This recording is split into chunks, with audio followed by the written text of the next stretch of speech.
हाँ बताइए। आप थोड़ी देर पहले बोल रहे थे ना कि आपको पता है कि मतलब इंसान को शांति भी चाहिए और शांति भी चाहिए। तो अगर ऐसा हो रहा है और आपको पता है कि ये हो रहा है और आपको समझ में आ रहा है ये हो रहा है और आप देख रहे हैं, लेकिन आप फिर भी होने दे रहे हो क्योंकि आपको मज़ा आ रहा है। शांति के साथ और समय बिताइए। एक कसौटी पकड़ लो, इस सूत्र को ध्यान से सुनना। तुम्हें अगर शांति भी प्यारी लगती हो और अशांति भी, तो जो बात कहने जा रहा हूं वो तुम्हारे लिए। ऐसे कितने लोग हैं, ईमानदारी से बोलो।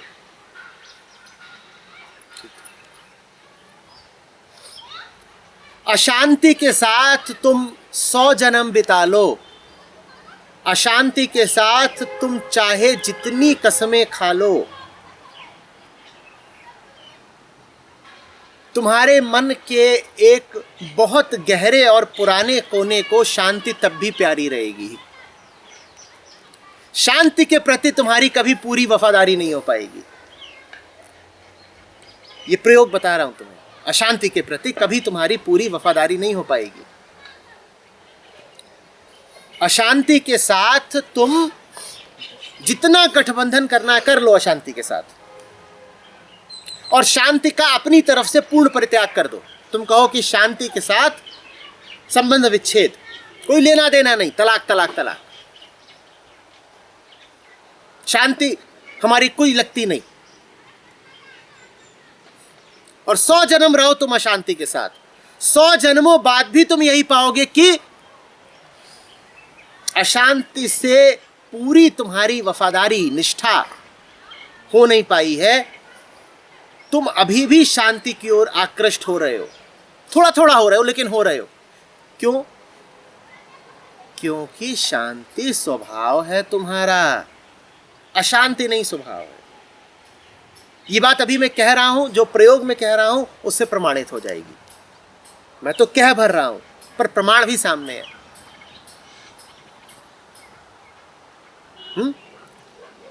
अशांति के साथ गुजारे गए सहस्र कल्प भी शांति के प्रति तुम्हारे आकर्षण को न्यून तो कर सकते हैं, शून्य नहीं कर सकते।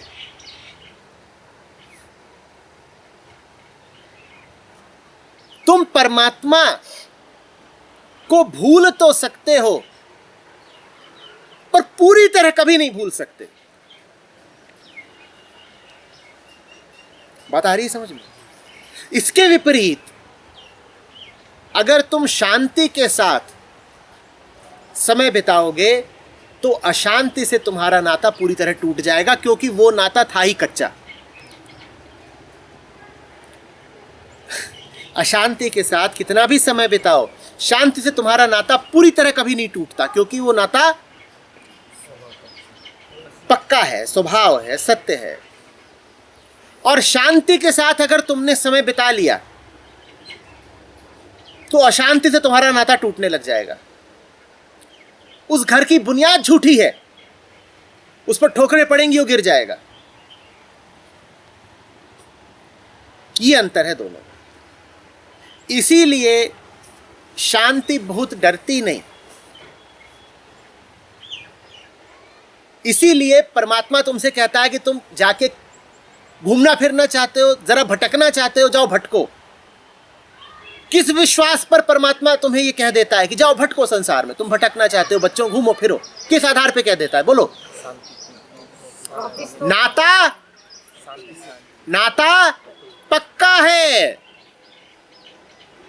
परमात्मा तुम्हें पूरी आजादी, पूरी ढील दे देता है, जाओ जो करना करो, क्योंकि नाता पक्का है। उसको पता है तुम्हें कितनी भी ढील दे दे, तुम माया के, शैतान के कितने भी भक्त बन जाओ, लेकिन परमात्मा से तुम्हारा नाता तब भी टूटेगा नहीं। सच कभी नष्ट नहीं होता, वो नाता अटूट है। तो इसीलिए परमात्मा की ओर से तुम्हें मिलती है पूरी आजादी। इसके विपरीत जो तुम्हें बंधन में डालेगा वो हमेशा डरा हुआ रहेगा, क्योंकि उसको पता है कि बंधन कच्चा है, तो सदा तुम पे निगाह रखे है कहीं तुम भाग तो नहीं रहे। वो जैसे ही तुम्हारे हाथ में देखेगा कि उपनिषद, वो पगला जाएगा, कहेगा ये क्या उठा लिया, छोड़ छोड़ छोड़ छोड़ छोड़ छोड़।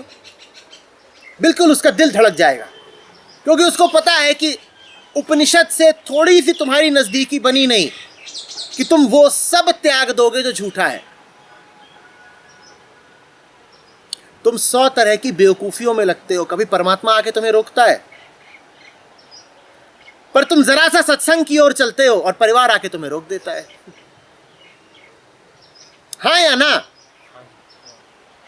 तुम कितनी भी बेवकूफियां कर लो, तुम दुनिया भर के कुकृत्यों में उलझ लो, अस्तित्व तुम्हें रोकने तो नहीं आता ना। तुम देवालय की ओर चले थे, मदिरालय में घुस गए, ऐसा तो नहीं है कि तुम्हारे टांगों को लकवा मार जाएगा। ऐसा होता है कि अस्तित्व ने सजा दे दी? ऐसा हुआ है कभी क्या? जिन टांगों पे चल के तुम मंदिर की ओर जा रहे थे, उन्हीं टांगों से तुम वेश्यालय में भी घुस सकते हो। जिन हाथों से तुम देवता को नमन करते, उन्हीं हाथों से तुम शरीर को भोग सकते हो। ऐसा तो नहीं होता कि तुम्हारे हाथों को काठ मार गया, कि तुरंत ऊपर से बिजली गिरी और तुम्हें राख कर गई। ऐसा तो नहीं होता। परमात्मा पूरी आजादी देता है, कहता है तुम भटकना चाहते हो, जाओ भटको, क्योंकि मुझे भरोसा है कि मेरा बच्चा लौट के आएगा, नाता पक्का है, तू जा जहां जाता है, तू लौट के आएगा। और यही तुम सच्ची राह पे निकलते हो।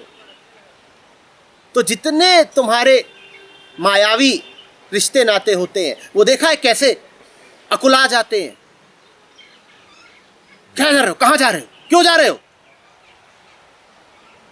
और तुम चल ही दो तो पीछे से रोएंगे, लौट के तो आओगे ना, बाबा तो नहीं बन जाओगे।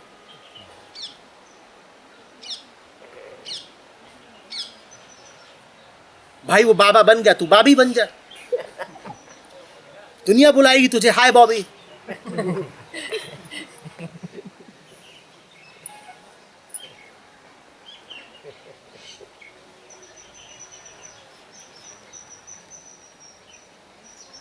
बाबा बॉबी साथ साथ।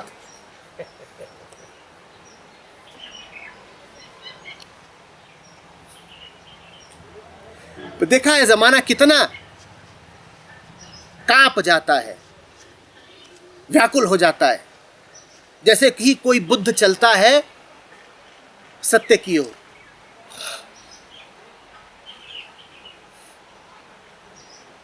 जैसे ही कोई महावीर आसन का, सिंहासन का परित्याग करता है,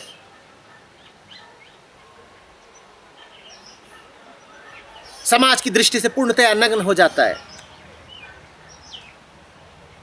वैसे ही जमाने में कपकपी फैल जाती है। ये क्या हो गया, ये क्या हो गया, क्योंकि उन्हें पता है कि अब ये गया, अब नहीं लौटेगा। सच में पूर्ण आत्मविश्वास होता है, और झूठ हमेशा डरा हुआ रहता है, खौफ में जीता है, क्योंकि झूठ को पता है कि पोल कभी भी खुल सकती है, डोर कच्ची है, कभी भी टूट सकती है।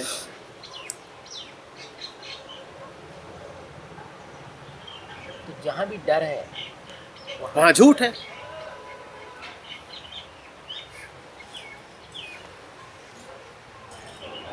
तो अनुराधा, सच के साथ और समय बिताएं,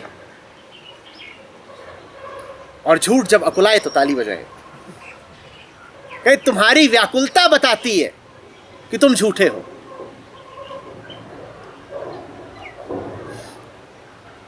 अब यहां आई है ना, तो फेसबुक पे खूब सारी अपनी फोटो डाल दीजिए, आधी आपकी फ्रेंड लिस्ट वैसे ही साफ हो जाएगी। अरे आप देखिए, आप मुझसे उनकी बातें करेंगे, मुझ पे कोई अंतर नहीं पड़ेगा, पर जो यहाँ की बात है, उपनिषद की बात है, वो आप कर लीजिए अपने समाज में, आपका समाज खाली हो जाएगा। सच्ची बात उनसे करके देखिए, खाली हो जाएंगे, रुकेंगे नहीं, और भागते भागते आप पे इल्जाम भी लगा जाएंगे कि तू झूठी निकली, तू भ्रष्ट निकली, तू भाग गई। करके देखिए।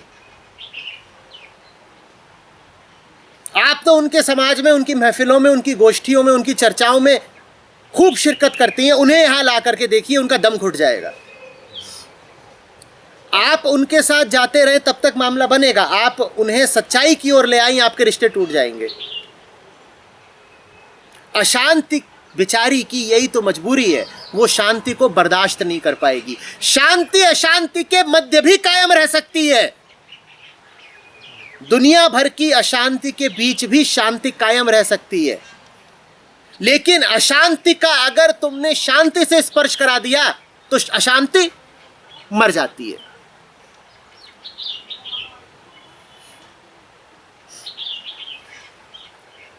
बात समझ में आ रही है? अशांति मरण धर्मा है, वो झूठी है, इसीलिए उसे मरना होगा, जाना होगा।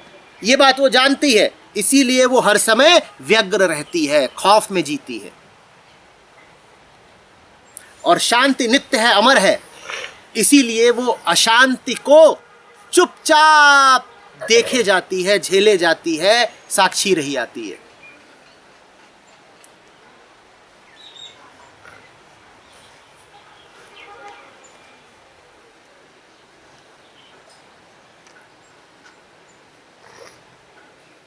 कुछ ऐसी सी बात है कि जैसे मौन के सामने उपद्रव गाली गलौज करता हो। अब मौन तो मौन है, वो उपद्रव से पहले भी मौन था, उपद्रव के मध्य भी मौन है, उपद्रव के बाद भी मौन रहेगा। मौन को क्या अंतर पड़ना है? लेकिन उपद्रव की ऊर्जा सीमित है। एक क्षण आएगा जब वो ऊर्जा खत्म हो जाएगी, उसका समय खत्म हो जाएगा और वो गिर जाएगा। उसकी बैटरी डिस्चार्ज होनी है, इसीलिए वो डरा रहता है। उसको पता है कि मैं इतनी ही आयु लेके आया हूं, इतनी ही सामर्थ्य लेके आया हूं, और सत्य की सामर्थ्य अनंत है।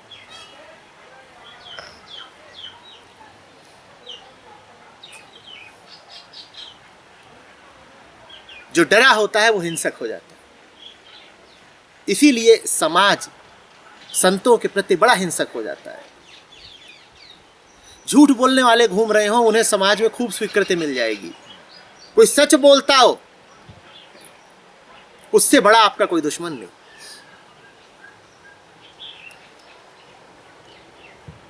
और कौन कितना झूठा है उसकी पहचान बस एक तरीके से हो सकती है, उसका सच के प्रति क्या रवैया है ये देख लीजिए। जो सच के सामने आने से कतराए, उसके भीतर महाझूठ बैठा है, अन्यथा क्यों कतराएगा। और जो सच की तरफ स्वयं ही खिंचा चला आए, वो सत्य का गुलाम है, सत्य से अभिप्रेरित है।